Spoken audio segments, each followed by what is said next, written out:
Noong unang panahon, wala pang hugis ang mga mundo. Parang mga piraso ng tinapay na nilamog. Madalas silang magbanggaan. Doon nakatira ang tatlong magkapatid na bituin, Lira, Timo, at Sako. Sabi ni Lira, "Kawawa naman sila, paano sila mabubuhay kung ganyan lagi?" Sabi ni Timo, "Gawin nating hugis puso ang mundo." Sabi ni Sako, "Hindi! Mas maganda kung parisukat, parang bahay." Nag-away silang magkapatid hanggang sa napag-isipan nilang maghanap ng tutulong.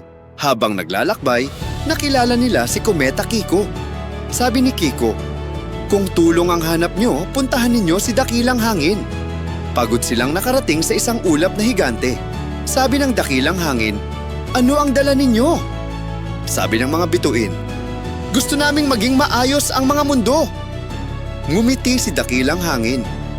Sabi niya, "Iisa lang ang hugis na perpekto, ang bilog. Pero kailangan muna kayong dumaan sa 3 pagsubok. Una, inayos nila ang planetang Tabingi na parang lata. Ikalawa, tinulungan nilang humiwalay ang planetang Hugis Puso. Ikatlo, pinakalma nila ang planetang Parisukat na galit.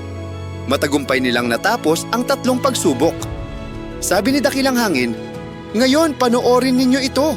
Huminga siya ng malakas. Isa-isa, ang mga planeta ay umikot at naging bilog. Masaya at maayos ang kalawakan. Si Lira ay natuwa. Ngayon, ligtas na sila. Sabi ni Timo, "At kahit hindi hugis puso, nandito pa rin ang pagmamahalan."